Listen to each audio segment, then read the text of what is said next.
नमस्कार, मी नानन किचनमध्ये तुम्हा सर्वांचे खूप खूप स्वागत आहे.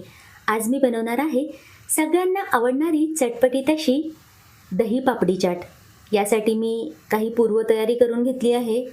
साहित्यामध्ये इथे मी तयार पापडी घेतली आहे किंवा याला आपण पुरीही म्हणू शकतो. बटाटा उकडून साल काढून बारीक चिरून घेतला आहे. कांदा, टोमॅटो, कच्ची कैरी हेही सर्व आपण बारीक चिरून घेतलं आहे, त्यामुळे ते पापडीवर आपल्याला व्यवस्थित ठेवता येईल.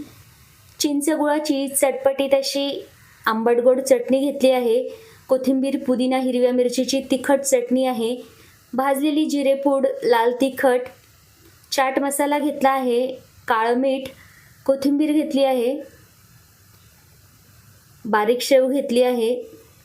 इथे माझ्याकडे खारी बुंदी होती, त्यामुळे मी तीही घेतली आहे. दह्यामध्ये थोडी साखर घालून आपण ते चांगलं फेटून घेतलं आहे. आता आपण दही पापडी चाट बनवूयात. सर्व पूर्वतयारी असली की अगदी झटपट ही चाट आपण बनवू शकतो.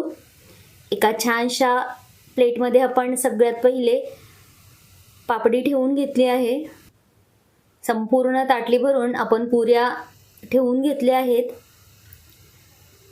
आता सगळ्यात पहिले उकडलेला बटाटा आपल्याला घ्यायचा आहे. त्यानंतर बारीक चिरलेला कांदा, बारीक चिरलेला टोमॅटो घालायचा आहे. टोमॅटो चिरताना आतमधल्या बिया मी काढून घेतल्या आहेत. कैरीचे दिवस असल्यामुळे कैरीही आपण इथे घेतली आहे, त्यामुळे आपल्या दही पापडीला अजून चटपटीत अशी चव येईल. काळं मीठ टाकून घेतलं आहे सगळ्या पुऱ्यांवर. दही फेटताना मी 1 चमचा भरून यामध्ये साखर घातली आहे. दही आपल्याला व्यवस्थित फेटून घ्यायचं आहे, जेणेकरून पुऱ्यांवर आपल्याला ते व्यवस्थित वाढता येईल. आता यानंतर आपल्याला पापडीवर चटपटीत अशी चिंचगुळाची आंबटगोड चटणी घालायची आहे.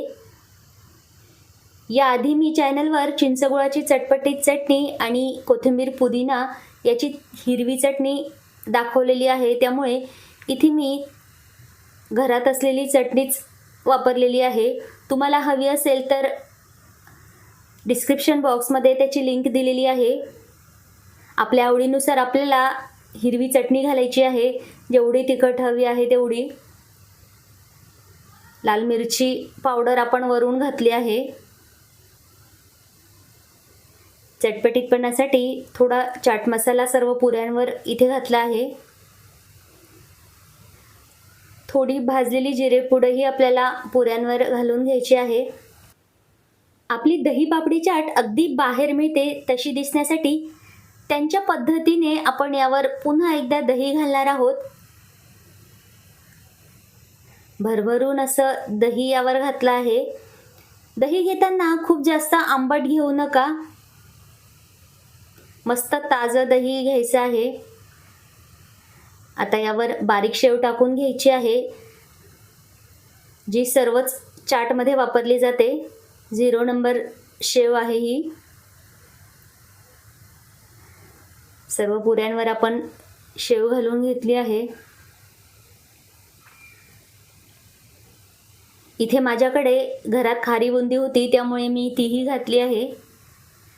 बुंदी घालणं पूर्णपणे ऑप्शनल आहे, किंवा तुमच्याकडे डाळिंब असेल तर डाळिंबाचे दाणेही वरून घाला, म्हणजे पापडी चाट दिसायला अगदी मस्त दिसते. वरून बारीक चिरलेली कोथिंबीर घालायची आहे. एक वेळा पुन्हा आपण वरून काळं मीठ घालणार आहोत. अगदी बाहेर गाडीवर मिळते तशी आपली ही दही पापडी चाट दिसायला दिसते आहे आणि चवीलाही तितकीच चटपटीत झालेली आहे. नेहमीच बाहेर जाऊन चाट खाण्यापेक्षा आपण आपल्या हाताने घरीच अगदी कमी खर्चात सगळ्यांना आवडणारी दही पापडी चाट बनवू शकतो. घरातील लहानांपासून मोठेही अगदी आवडीने खातील. तुम्हाला आजची ही दही पापडी चाट आवडली असेल आणि अशाच नवनवीन रेसिपीज तुम्हाला पाहायच्या असतील तर माझ्या व्हिडिओला लाईक करा, आपल्या मित्र आणि फॅमिलीसोबत चॅनलला शेअर करा, सबस्क्राईब करा आणि हो, व्हिडिओला हाईप करायला अजिबातच विसरू नका. धन्यवाद.